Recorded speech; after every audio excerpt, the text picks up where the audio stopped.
Jana Bala Girivara Dhari Gopi Jana Bala Girivara Dhari Jasodanandana Brajajana Ranjana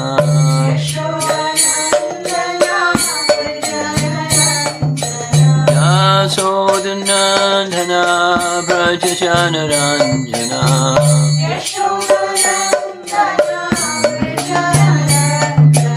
Yamuna Tira Vanaptadi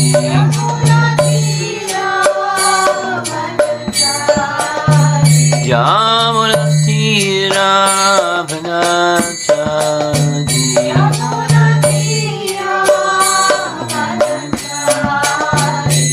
Jai Radha Madhava Kunjabi Adi Jai Radha Madhava Kunjabi Jai Radha Madhava Kunjabi Adi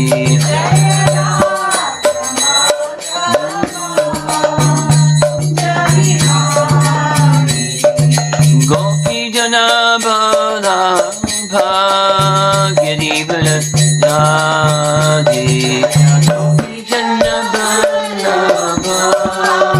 Girivara Dhari Gopi Jana Vallabha Girivara Dhari Gopi Jana Vallabha Girivara Dhari Jasodanandana Brajajana Ranjana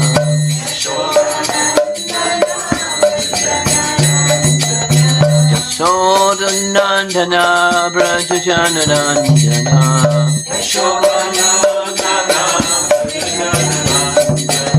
Yamuna Tira Vanaptadi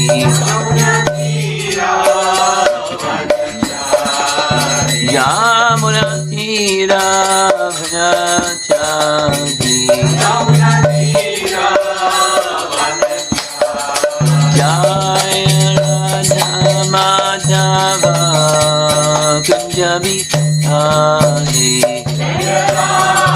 Madhava Kunjabi Jaya Radha Madhava Kunjabi Adi Madhava Kunjabi Jaya Vishnupad Paramahansa Parividagacharya Astatarasatasi Simaris Divine Grace is the Bhaktivedanta Swami Srila Prabhupada ki Ananta Koti Vaishnavrinda ki Grantaraj Srimad Bhagavatam ki Gaura Premanandi.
Ayashishtan.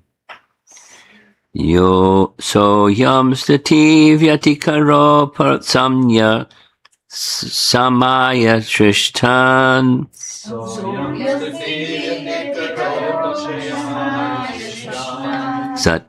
satvena nasuragunan anumeya tattva drishyata bhadra karunena vilokanena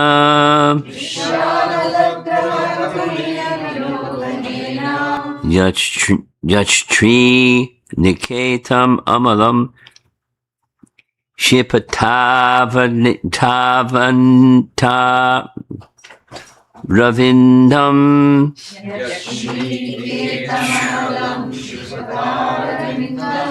Chanting Sanskrit is not one of my skills. So yam stati vyatikaro pasamaya trishta.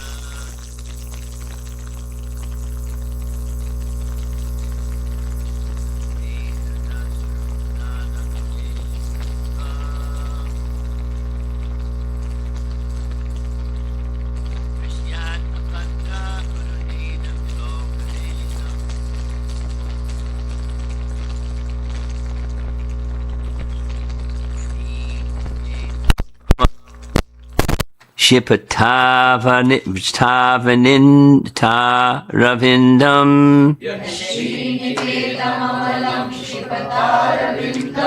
Let that Supreme Personality of Godhead, who is understood by truly authorized Vedic literature and who has created peace and prosperity to destroy all calamities of the created world, be kind enough to bestow his glance upon the demigods.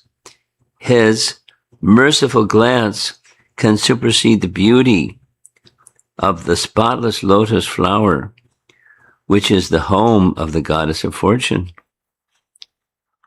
Nice verse. Purport. The Supreme Personality of Godhead, who is the origin of the cosmic manifestation, is covered by the wonderful activities of material nature, just as outer space or the illumination of the sun and moon is sometimes covered by clouds or dust. It is very difficult to find the origin of the cosmic manifestation. Therefore, material scientists conclude that nature is the ultimate cause of all manifestations, but from Shastra, or authentic literature like Bhagavad Gita and other Vedic scriptures, we understand that behind this wonderful cosmic manifestation is the Supreme Personality of Godhead. And in order to maintain the regular procedures of the cosmic manifestation and to be visible to the eyes of persons who are in the mode of goodness, the Lord appears. He is the cause of the creation and dissolution of the cosmic manifestation. The demigods, therefore, prayed for his merciful glance upon them in order to be blessed.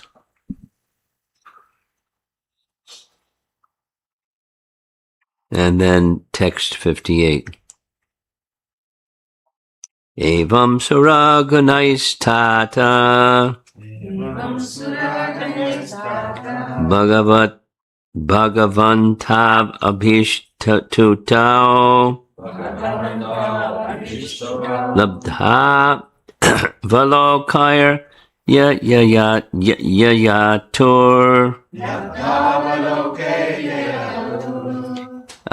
chin architau gandhamana madanam. Maitreya said, O Vidura, thus the demigods worshipped with prayers the Supreme Personality of Godhead, appearing as the sage Narayan. The Lord glanced upon them with mercy and then departed for Gandhamadana hill. Text 59. Tabhimavai Bhagavato Harir Angsab Ihagato Bharat Vyayaya Cha Bhuva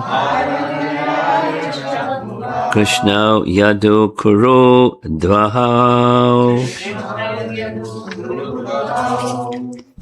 That Narayan Rishi, who is a partial expansion of Krishna, has now appeared in the dynasty of Yadu and Kuru, in the forms of Krishna and Arjuna respectively, to mitigate the burden of the world. Purport. Narayana is the Supreme Personality of Godhead, and Nara is a part of the Supreme Personality of Godhead, Narayana. Thus, the energy and the energetic together are the Supreme Personality of Godhead. Maitreya informed Vidura that Nara, the portion of Narayana, had appeared in the family of the Kurus, and that Narayana, the plenary expansion of Krishna, had come as Krishna, the Supreme Personality of Godhead, with the purpose of delivering suffering humanity from the pangs of material burdens. In other words, Narayana Rishi was now present in the world in the form of Krishna and Arjuna. Krishna Krishna.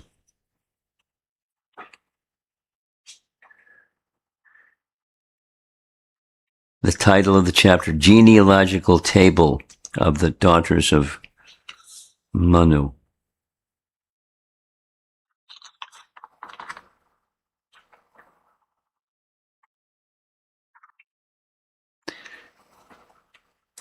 Going back a few verses, this was 57, 58, 59. Back in verse number 53, on the occasion of the appearance of Narayan, the entire world was full of joy. Everyone's mind became tranquil, and thus in all directions, the air, the rivers, and the mountains became pleasant. So there was already the prelude to Narayan Rishi appearing. And the verse prior to that is, the sons and daughters and so forth and so on.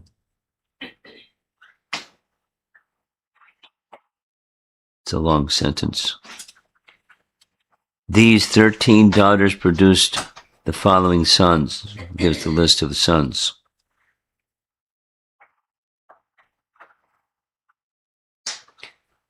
Medha gave birth to Smriti. Titiksha gave birth to Kshema. Hri gave birth to Prashraya. Murti, the reservoir of all respectable qualities, gave birth to Sri Narayana, Narayana, the Supreme Personality of Godhead. So, from time to time, this comes in Canto 9 also, but genealogical tables, and it just lists and lists and lists and lists, historical lists. And then some name is mentioned, and then sometime Shukadeva Goswami Sutta is narrating what Shukadeva Goswami narrated. And here it's Vidura and Maitreya having their conversation, which was repeated by Shukadeva Goswami and then Sutta, etc. So, the procedure is, or a symptom is, from time to time, there's just some mention, and then it becomes a expanded discussion on a certain topic. It's one of the parts of the structure of the Bhagavatam. And Narayana Rishi is certainly important. And as he's mentioning here, Narayana Rishi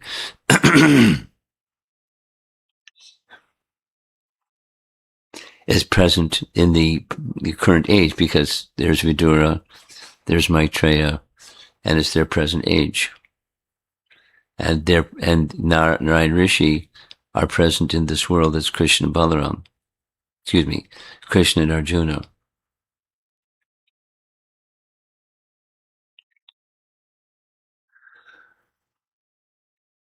If you just take that separately from the rest of the big picture of the Bhagavatam, it may sound like Narayana Rishi a partial expansion, and Krishna and Arjuna are then therefore partial expansions. But the partial expansion of whom? Partial expansion. So that hit the reset button, and the big picture is Krishna is the source of everything. He's the source of his expanded part, but he's the source of everything. And Narayan is an expansion, a partial expansion.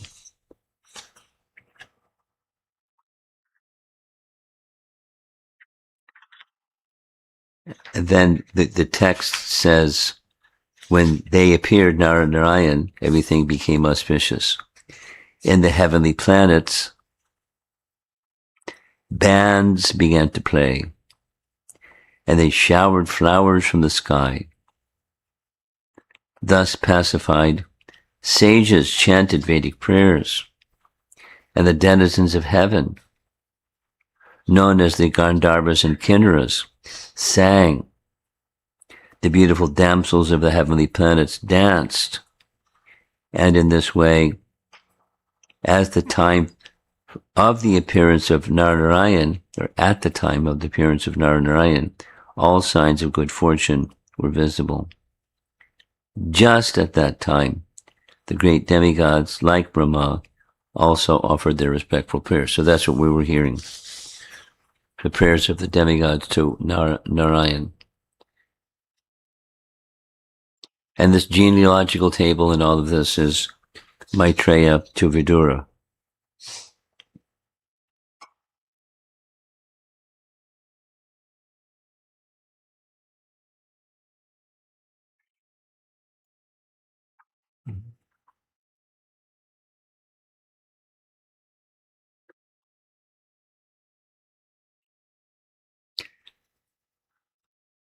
One comment is the demigods, they're in a very special position because they have the opportunity to directly see the Supreme Lord and his appearances and activities and so forth and so on. They can directly see. So that's very wonderful. However, a very nice comparison or contrast is made by Lord Brahma is the cowherd in Brahma Vimohan Leela. He's offering prayers to Krishna and saying, we demigods, we can see, but the cowherd boys, they participate. So although they're little boys, they're much our superior because we can't participate. They participate directly. And the way they participate is quite amazing. And we can see the amazing participation, but we can't participate. We can't have those same feelings and, transcendental love feelings. We can have something, but it's not the same. The impetus from, that's the 10th canto, this is 4th canto. The impetus is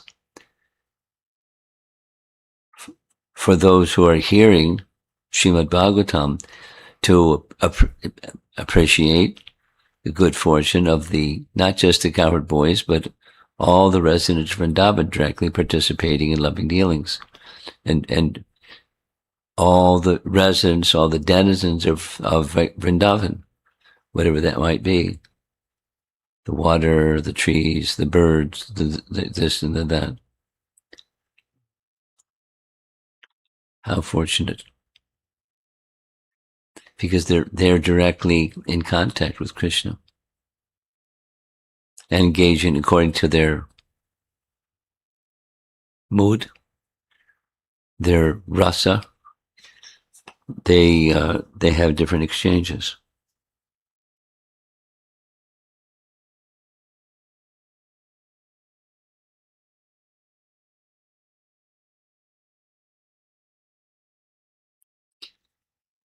Part of the idea, a big part of the idea, is for us to look up and feel, wow, special appreciation and affinity for those who are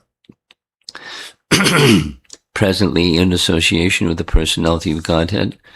And of course, by hearing these narrations, the whole idea of hearing these narrations is coverings are removed and qualification is awakened, and the affinity, when one is hearing properly, the affinity for aspiring for that kind of opportunity to directly participate in the pastimes of the personality of Godhead awakens if the hearing is done properly or nicely from the right source, etc.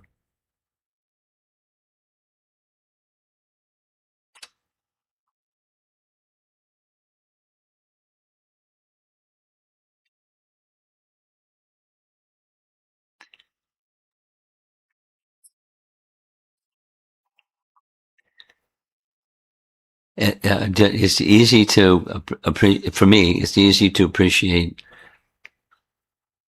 Another wow. How fortunate are we to have this kind of association? The Bhagavatam itself is all auspicious. However, there are renderings of the Bhagavatam that are not the same as what we are experiencing. There may be some devotees in the room or in our congregation that also had that opportunity when they were younger.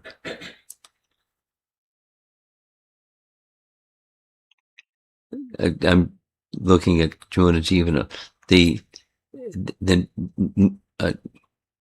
Northern Illinois University fellow that kept asking another question. He came up afterwards, and he was asking a question. I think it was afterwards about Ajamila. Wasn't during the class, it was after, right? So he had this doubt. And the doubt that he had was because he heard the story of Ajamila from his grandfather that was not proper. But he knew the story, kind of. And when he heard from his grandfather, it could be like went 4 times. That's not how it happened. That's not how it happened. That's not how it happened. So then, here's how it happened, but my grandfather said, okay, but it's not how it happened. So it's some appreciation, but also then distorted. So the story he heard was Ajamila said Narayan 3 times, and he achieved moksha. So how's that? If I say Narayan 3 times, moksha? What's the lesson? So that's not how it ended. He, the second chance, as the book, The Second Chance. So that the second chance was he went to the Himalayas and resided in a Vishnu temple and engaged in bhakti yoga and achieved spiritual perfection despite the prior contamination of sinful, sinful, sinful, sinful, sinful. Although the beginning wasn't like that. It was the beginning was a Brahmana by birth and trained in Brahminical ways, but that wasn't sufficient. So, and it wasn't moksha like he just merged or something like that. He returned to the spiritual world. And there's, nice ways, different ways people can return to the spiritual world.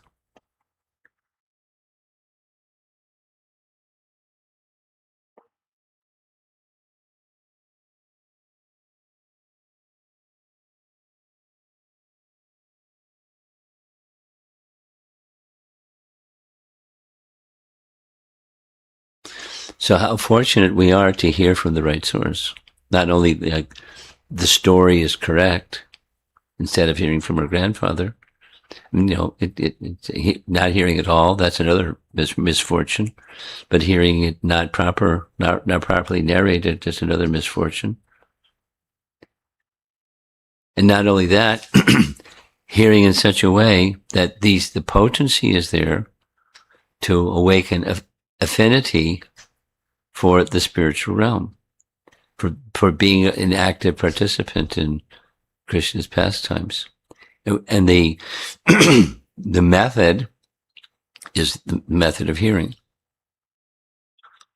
Then, there becomes from the right source and the qualitative way of hearing, because just like the Mahamantra,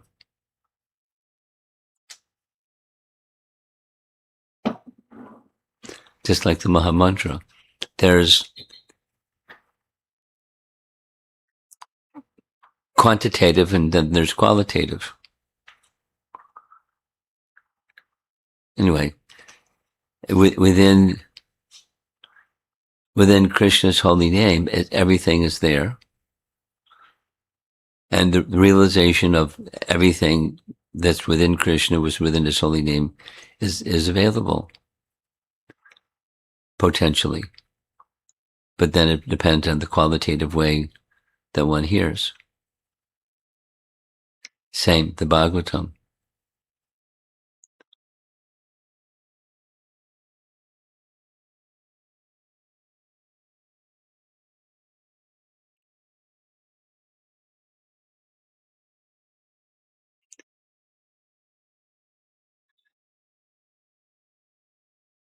There's a nice passage in Chaitanya Bhagavat that indicates, a similar message. Although Chaitanya Mahaprabhu didn't have to hear the Bhagavatam in order to get realizations, he relished so much so that hundreds of times he would hear specifically pastimes of Dhruva, the pastimes of Prahlad, hundreds of times. So that's another kind of hearing. It's not just so that one can enter into Krishna's pastimes or the Lord's pastimes with him, but the sweetness of those pastimes. And all of that, properly heard from the right source is being handed to us. Please take it. Anyway, just all of that is just how fortunate we are.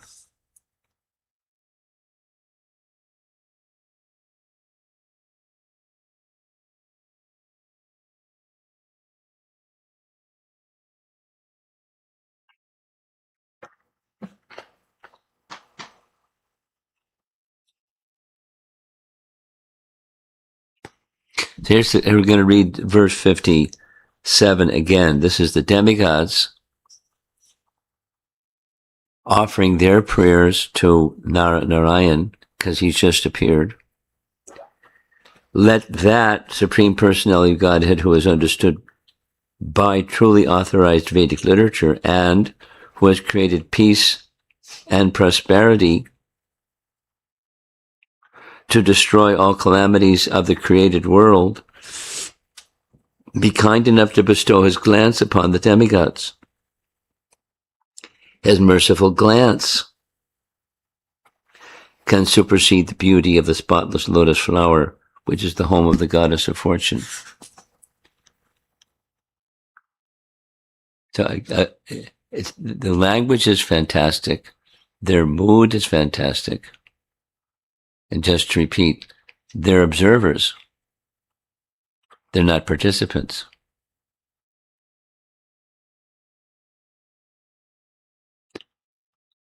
But how does an observer, how can we, by hearing, become qualified to be a participant?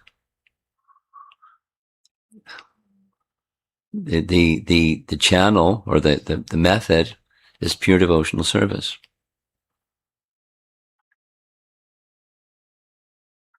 And because I've been immersed, like super immersed, in this description by Kapila Dev in the explanation of devotional service, chapter 29, the way that it ends it's really fantastic. Kapila Dev ends the chapter by saying, these are the characteristics of one who has achieved pure devotional service. It's there in the early part, it's there in the conclusion. It's really fantastic. And the purpose of his explanation is to carry his mother and the rest of us to the point of pure devotional service. But there's some obstacles in the way.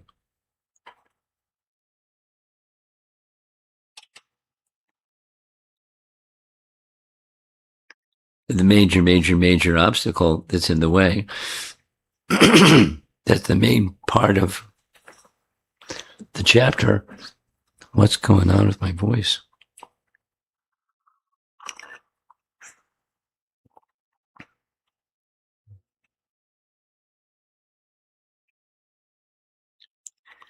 The main part of the chapter is describing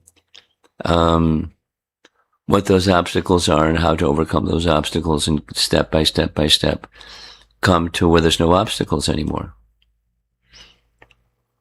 But the starting point is there's obstacles, and the obstacles have to do with our material contamination. Not the obstacle is bhakti itself, but our material contamination.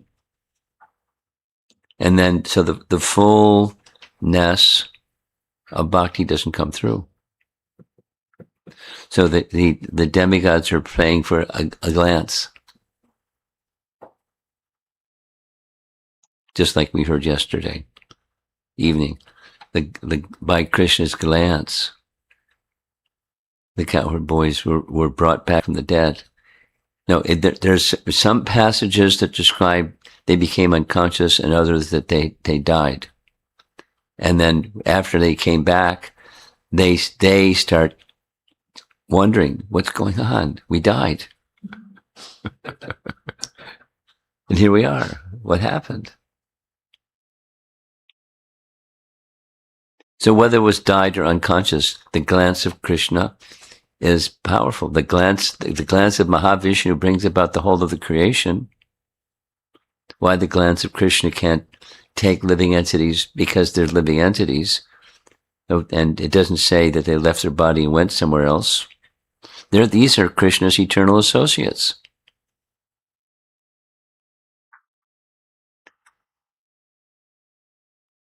So what's the question of death? Or whatever kind of death that might mean. It's a pastime. But his glance, and in other places, Lord Ramachandra glancing, there's different versions of Ramayana, but just glancing at the ocean, and the ocean started to boil. And the aquatics in the ocean were in great distress. So the ocean personified, or Samudra, came and, gosh, I'm sorry. Didn't know who you were.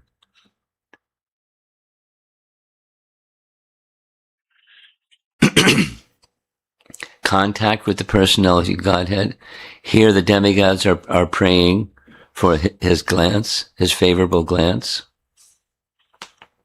And his favorable glance is, they're stating, can't supersede the beauty of the spotless lotus flower, which is the home of the goddess of fortune.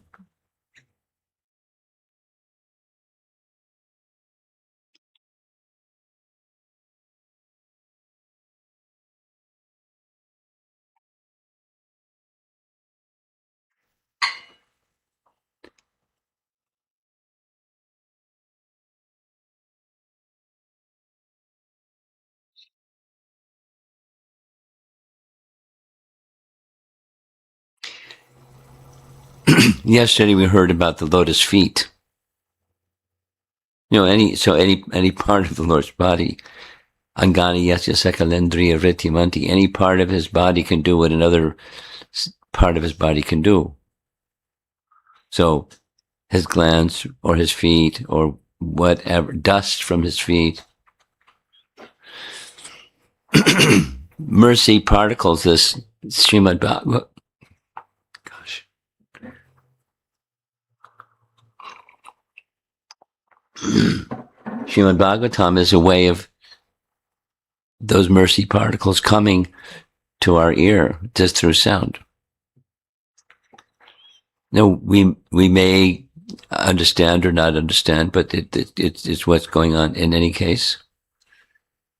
And to the degree that the affinity for the personality of God has awakened, then that's going to be our experience. Because the poets, the Vaishnava poets, they're not fiction writing. They're describing what's going on. And it although it's poetic, it doesn't reduce the veracity of what they're saying. This sound vibration of Srimad Bhagavatam has that same, as the demigods are praying, glance that can supersede the lotus upon which the personality of Godhead, the goddess of fortune, resides, or is her home.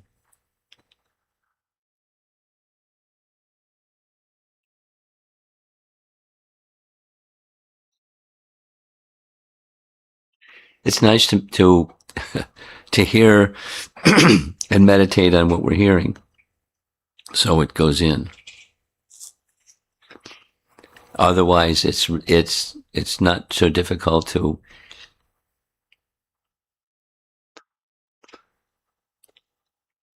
try to appreciate. Try to receive the storyline and not really capture the essence.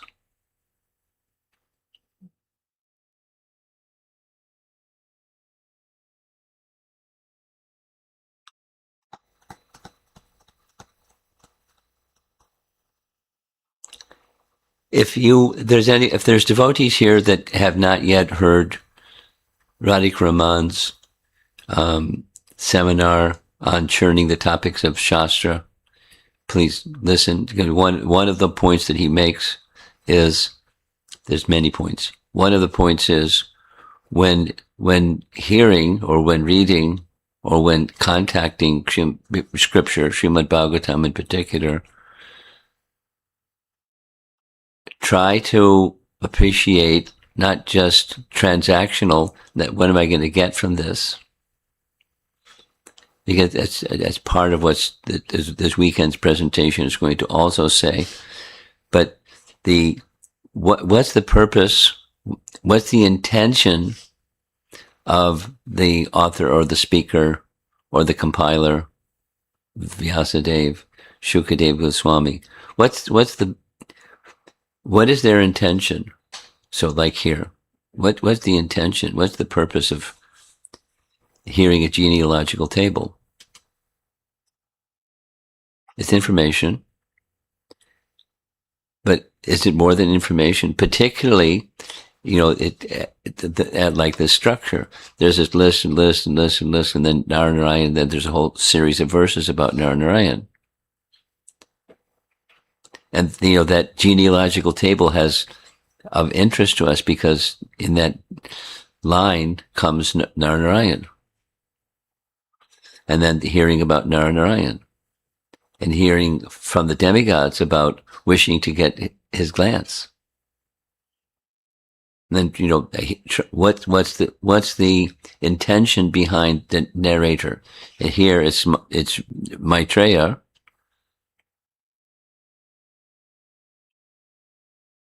but it's Sukadeva Swami and it's Sutta Goswami and it's Vyasadeva. Vyasadeva, we can hold him accountable for compiling all this. So what was his purpose? Then the purpose is loving attraction for the personality of Godhead. And loving attraction means minimally wanting to be in humble service that's pleasing. And then the fruit of that is, as he so desires, let us participate directly in loving dealings, as he so desires.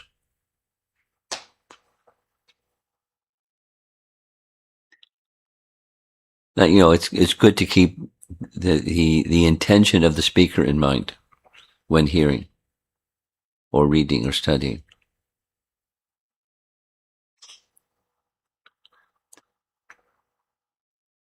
Because otherwise it's, the conventional is transactional. It's easy. Or it's easy because we're conditioned to do it. That's why it's easy. You do something to get something. Go to our what we study. Years and years. How many hours in the room here have persons taken part in study of something? University, this, da, da, da, da, da, da. And it's transactional. This will help me get a good grade, and a good grade means that it's all towards what I'm going to get. It's selfish. It's not what is. It's not higher. It doesn't bring one to a higher position, and that tendency of studying scripture can be like that too. We'll hear some more as we're over the weekend. This is right in these teachings of Kapila. And taking those topics and looking at it through different scriptural sources and different lenses, and how to get out of the conundrum of worship that's an imitation.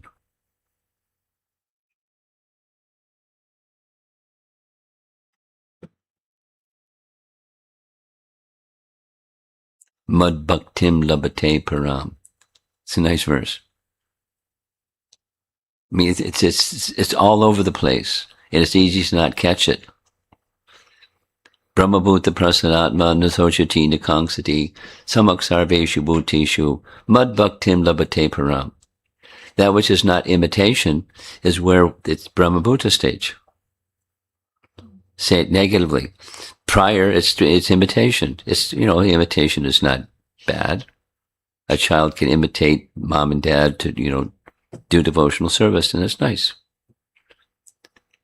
But when it's not just imitation standard, but, the real thing, that's the platform of self-realization. Nasoshati nakangsati samaksevi sarveshu bhuteshu.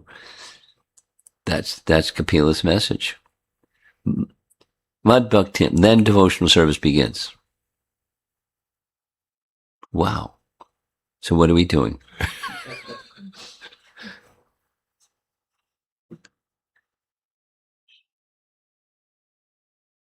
Practice. So he doesn't condemn practice, but practice should be done with the right purpose. And a big part of the right purpose, a focus that is in that chapter is when there's regard for other living entities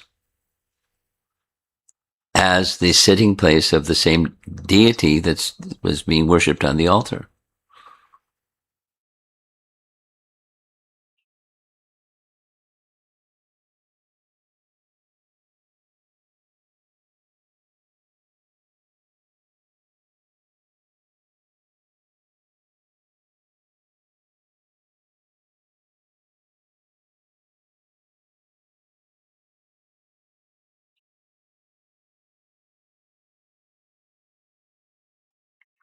We have a long way to go.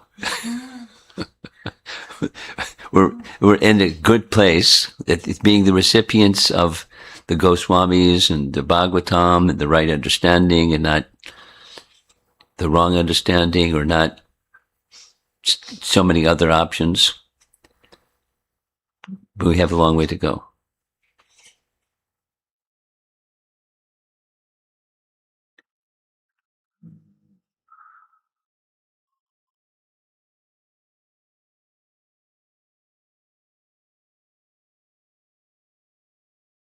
I'm going to tell those story and they're going to end. In the final session of this respect, there's a little story. A little story is a Shastra story where there was the king and an astrologer. So there's two parts. The king heard of a qualified astrologer, so he asked the astrologer to read his chart. And the astrologer said, by looking at your chart, I can see that your family members and those dear to you in your family line, they're all going to die before you. And the king was furious because he was attached to his family members. He had him arrested and put in jail. So then the king was curious, maybe I can hear. So he found, consulted another astrologer. The second astrologer saw the same thing in his chart that the first astrologer did. But he expressed it to him differently. Same message. You're going to live a long life. And you'll live such a long life that you'll outlive even your family members. The king was very pleased. He rewarded him handsomely, many gifts. And so how something is spoken, how to speak the truth pleasingly.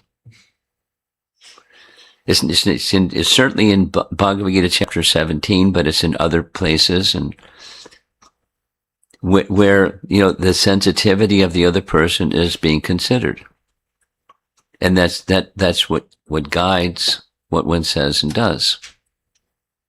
And if that's missing, then you can be right but dead wrong, or in jail, or by the laws of nature, receive because it hasn't been done properly. So we have a long way to go.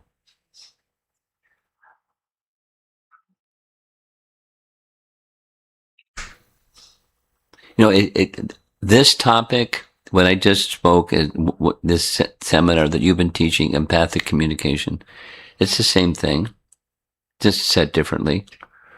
But then, there's a lot of scripture besides, the fellow that generated nonviolent communication. It's laws of nature, and they're laws of nature that harsh has its result, both to the speaker and to the one who's heard it. How to live in a way that Krishna is pleased. Very simply put. And go circle back. Kapila is telling his mother, those persons, he goes further, those persons that see themselves separate, I fill their hearts with fear. And it's something else. There's directly in the verse itself. There's not happiness, that the natural happiness of the soul, even one is worshiping the Supreme Lord. It's right in Kapila's teachings. So it's not like that doesn't happen to those who are non-devotees. It certainly happened to those who are non-devotees. But the razor is very fine. You have to be very attentive when you're using razors. You can have a bloody mess if you're not attentive. Even with safety razors, you have to be very attentive. And then know how to apply the razor properly.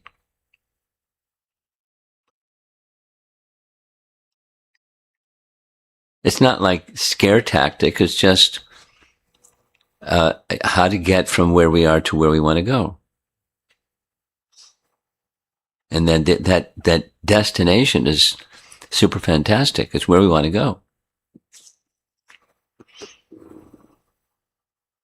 And the Bhagavatam is, it extending to us, reaching out, please take my hand and follow me, kind of a message. It's not just, transactional. It's a relationship with Krishna in the form of his sound vibration, the Srimad Bhagavatam. And then that sound vibration can carry one to being a participant in, not just an observer.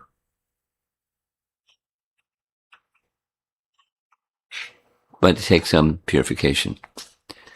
Okay. Discussion? Premananda. It's good, Maharaj. Thank you so much.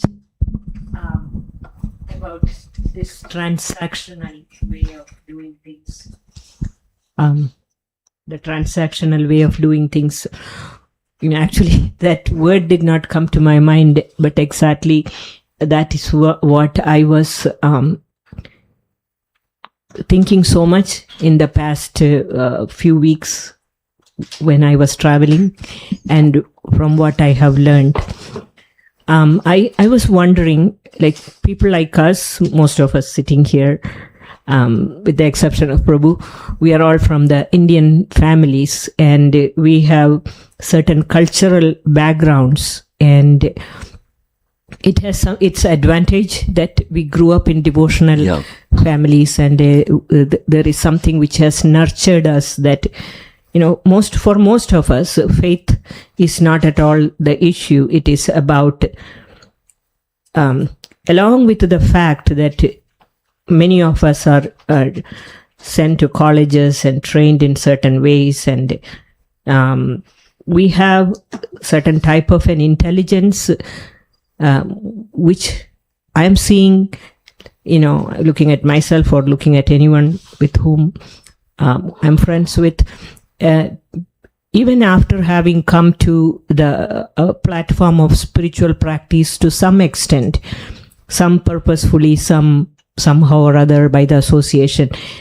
But this transactional way of doing things is very, very prominent in our yoga. Yeah, and I was wondering if this has something to do with the cultures in which we are born also, because it threw me back so many years ago when you started coming here to Chicagoland to preach. I still remember when you come somewhere to the house or any program, you used to touch the edge of the table to see if there is any dust, and you may not even say something, you will just show your finger. And so that this is like years, what is this? I think over 40 years I have known you, and this was 40 years ago. I have seen you trying to point it to us that there is a refined way of doing things. And I don't know how much of that has registered into each one of us. The degree of receptivity is different. Even if it has registered, to what extent it has been translated. And even after studying so much scriptures and books under the guidance of yourself and so many Vaishnavas who come here, still, even in reading practices and everything, to what degree have we refined ourselves? Of course, it may vary individual to individual. And yet, this was my first exposure to a different culture, like a European culture. And I was seeing so much of artistic taste and refinement in those devotees. And I just wondered, is it like it's a cultural thing? Yes.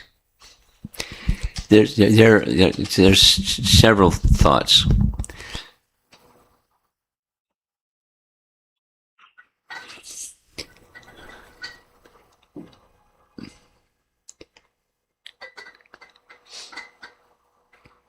It's personal and cultural, both. Some persons are artistic, and the way that artistic feature unfolds, a lot depends upon their environment, and as well as their past samskaras and all of that. So they're, in different parts of Europe or different parts of the world, there's different propensities of art and music and different types of art and so on and so on and so on. So it can help. It helps support such refinement. If the teachers are right and the culture is right and so forth.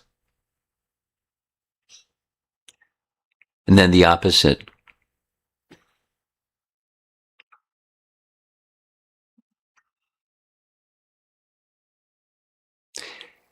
However, largely modernity is transactional. It just has found its way into Kali Yuga, and it's advancing more and more and more. And so it takes becoming aware of what that is, what it looks like, and then making a conscious choice, to put it in simple terms, let me please Krishna instead of that. Make choices accordingly.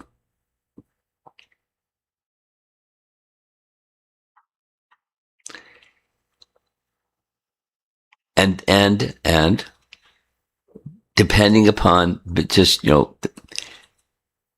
I'm going to narrate on the final presentation of this little story. One sannyasi was traveling in South India. He was with his assistant and an Indian devotee, and they were traveling by car. And they didn't have the proper plan, and so towards the end of an entire day, they became very tired and hungry. And there wasn't a temple near where they were. So the Indian devotee, this is a nice story. It has a very happy ending, more than happy ending. So the Indian devotee made a suggestion. Let's find a pujari somewhere, like completely unknown pujari somewhere, and they're generally very hospitable. They like to feed a sannyasi. They like to accommodate. So it's being a culture. So I unknown how this Indian devotee found, but he found a pujari of a Shiva temple, Grahasta. And the way the details we'll narrate later, but he was treated like a king. Washed their feet, all three of them, washed their feet, dried their feet, performed arti for all three of them, and a meal with 30 different preparations. And the pujari and his wife and the extended family, not just his own children, but, they were there bringing dishes and serving with chanting of mantras while all this was going on, each of these different stages of things. It was like a festival. It was, it's culture, how you receive a guest. And then afterwards, again, they washed their feet and again, arti, and then had them sit and, find out, and they hadn't eaten, they were just serving. And, there was somebody they didn't even know. The family didn't know. They didn't know the family. They may never see them again. Who knows? But the culture, in a remote place. So it's still existing in some places, in some cases, but that's culture.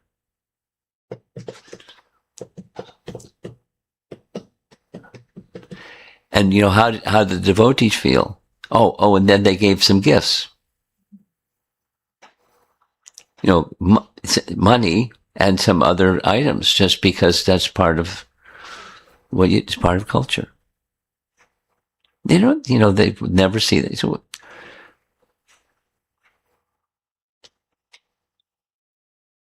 and then comes, those that aren't cultured. Engage in devotional service, yes, but without culture, without refinement, with a transactional mood towards hearing of scripture and dealing with, etc. And so it's like, what to do, so at least, the way that whoever came up with this nice idea have seminars on Vaishnava etiquette with a pointed purpose behind it. Now, this particular, what I'm going to end.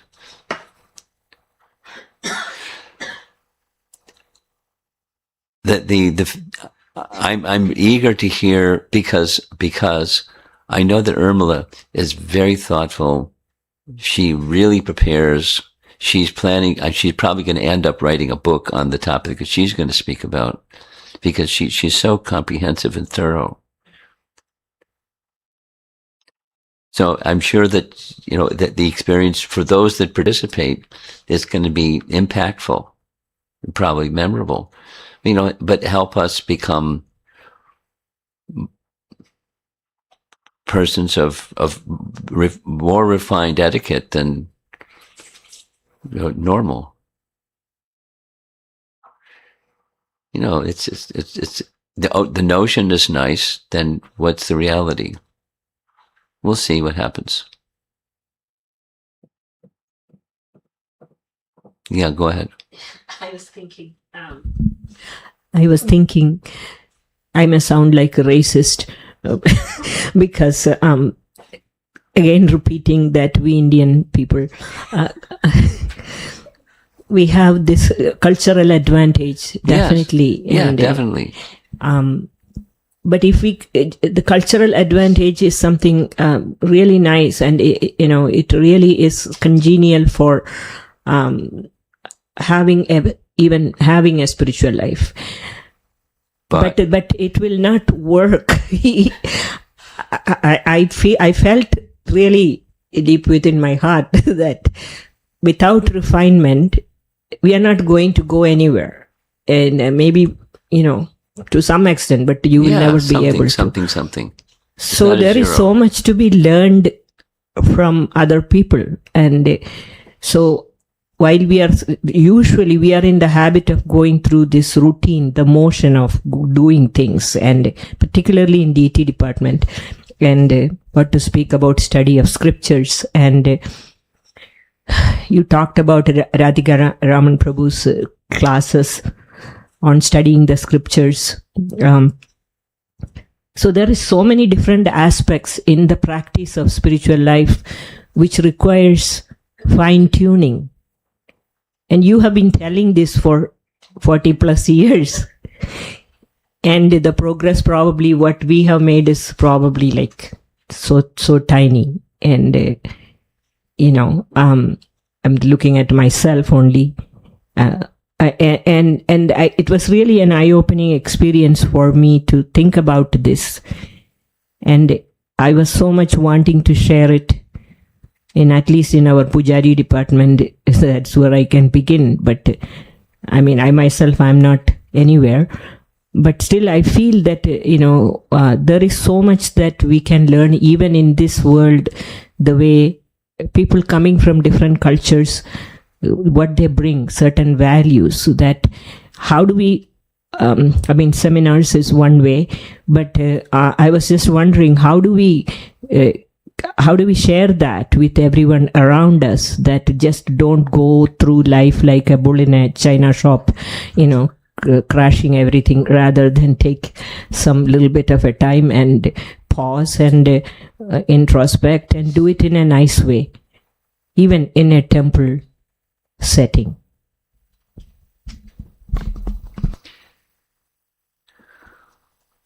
The opportunity is there, and at some point in time, for everyone, a little light can go on, and a little light that says, what you're saying. I need refinement. So that's, how long it'll take. That's how long it's going to take. That's how long. But a little light goes on that says refinement.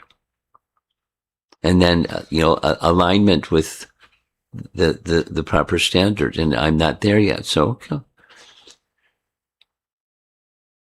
that's the sadhana stage. And the sadhana stage is what's the purpose?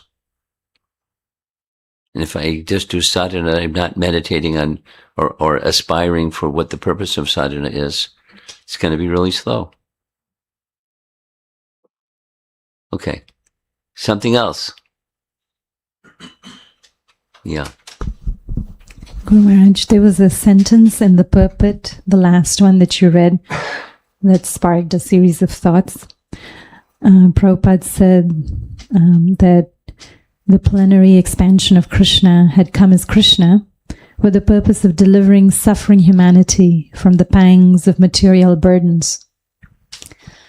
And I was thinking, just within my lifespan, I can see how time deteriorates and the material burdens just seem to exponentially become more oppressive, and whether it's relationships or the political climate that we live in. And there's this statement that I want to have faith in and I have a doubt about, which is that the first 10,000 years after the appearance of Lord Chaitanya, they're the golden age within Kali Yuga. And given that it seems time only deteriorates things, there was this incredible purity that came with the presence of Srila Prabhupada and those who are so devoted to him. And we know that over time, that association is going to be lost. And yes, we will continue the mission, and those who come after us will continue the mission. But 10,000 years, it just seems like everything's deteriorating so fast that it seems pretty incomprehensible to me that there can still be a golden age several years from now. Well, the golden age has to do with the holy name. No, a proponent of the holy name that lives by the benefits that the holy name bears with it, the potential is there within this present age, and there are Vaishnavas. I mean, without naming names, there are Vaishnavas that are quietly, perhaps, but in a very powerful way, quietly moving hearts in the right direction.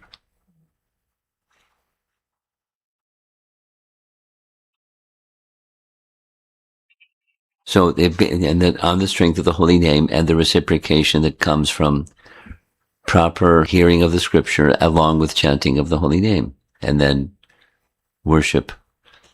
So 10,000 years. That means that the holy name for 10,000 years has that potency, and persons can bear that potency or not. Within those 10,000 years, here's For example, I'm going to end with this. For example, some of those 10,000 years have already passed. And during the time of Bhaktivinoda Thakur, previous, prominent acharyas had become less. Still some pure devotees, but prominent acharyas had become less. And as a result, deviations in Lord Chaitanya's teachings. There's nothing wrong with Lord Chaitanya's teachings, but the Apasampradaya folks were abundant during his time. And so he did what he did, and then Bhaktisiddhanta did what Bhaktisiddhanta did, and then Prabhupada did what Prabhupada did. So the surcharged with opposition, yes, but the message of the Bhagavatam, as it says in the Bhagavatam, and the message of the potential is there, and at any point, it can be picked up. The sun doesn't stop shining because it's Kali Yuga. So a